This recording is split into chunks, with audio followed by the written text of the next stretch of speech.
Selamat berjumpa lagi Bapak Ibu di OAC Pembelajaran. Kali ini kita akan membahas penggunaan aplikasi AI untuk pembelajaran kita ataupun untuk pembelajaran siswa kita. Kali ini akan kita membahas tentang aplikasi AI yang namanya Agnes AI, yang merupakan aplikasi yang dibuat oleh negara tetangga kita, Singapura ya. Maka kita coba nanti akan membuat soal atau isi soal menggunakan Agnes AI ini. Pertama, seperti biasa, kita bisa cari di Google ya, Agnes AI. Kemudian kita klik, maka akan muncul tampilan seperti ini Bapak Ibu. Kita uji coba karena kita menggunakan yang gratis. Kemudian kita masuk, lanjutkan dengan email kita dari Google misalnya. Nah, akan muncul seperti ini. Di sini sebenarnya akan apapun kita masukkan perintahnya ya. Sebenarnya Bapak Ibu, Agnes AI ini bagus juga untuk melakukan riset ya, sumber-sumber pembelajaran dan sebagainya. Karena misalnya kalau kita gunakan riset mendalam, lebih luas dan sebagainya, misalnya kita memasukkan tentang riset apa gitu ya, maka dia akan memberikan link informasi sampai 50 macam tautan yang bisa kita explore. Kalau slide AI ini untuk membuat presentasi. Kalau lembar AI ini bisa kita gunakan untuk membuat soal dan sebagainya. Desain ini untuk merubah teks ke gambar, ke video dan sebagainya. Kali ini kita coba yang lembar AI karena kita mencoba untuk membuat soal atau kisi-kisi soal yang berupa esai berstruktur. Nah, seperti ini Bapak Ibu perintahnya ya. Kita klik ini atau kita enter. Kita coba tunggu beberapa saat. Biasanya dia akan membuat seperti ini Bapak Ibu tahap-tahapnya. Maka setiap soal itu akan diberikannya level 1, C1 dan sebagainya. Nah, seperti ini udah muncul soal-soalnya. Misalnya level 1 seperti apa dan sebagainya. Dan di dalam konteks sehari-hari ya, dia ada membuat kayak gambaran soalnya seperti apa.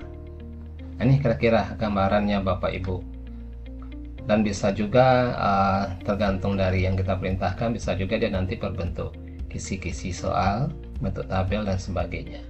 Nah, ini contohnya ya, kalau kita gunakan untuk membuat soal dan sebagainya.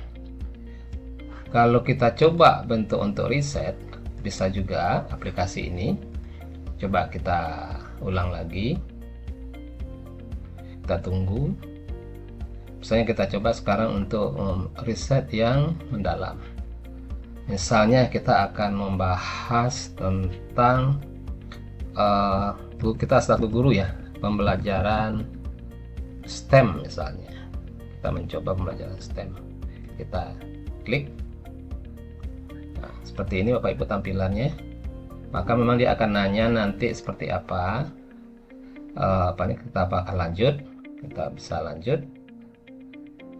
Nah, ini seperti ini gambarannya, maka dia akan menyampaikan beberapa informasi-informasi dan sebagainya.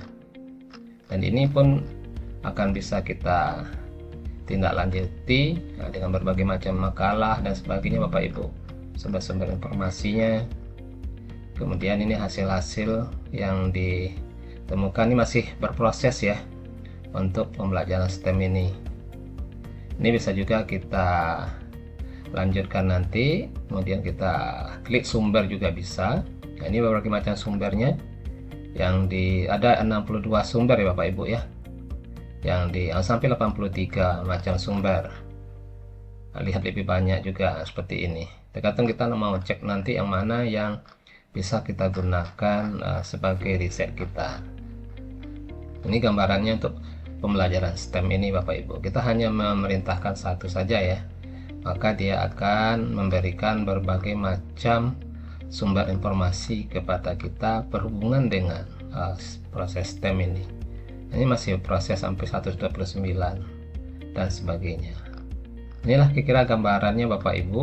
Kalau kita klik salah satu misalnya ya, maka dia akan diantarkan ke sumber informasinya. Nah, seperti ini. Dan dia akan terhubung dengan seperti ini sampai 157 sumber yang bisa kita gunakan. Nah, sekarang tinggal kita mengevaluasi kira-kira sumber mana yang akan kita gunakan. Mungkin itu Bapak Ibu penggunaan Agnes AI untuk pembelajaran, baik dalam merancang soal, kemudian yang merubah bentuk bahan media dan sebagainya, ataupun bahan riset kita selaku guru untuk memperdalam materi dan sebagainya. Terima kasih, semoga bermanfaat. Salam dari OAC Pembelajaran.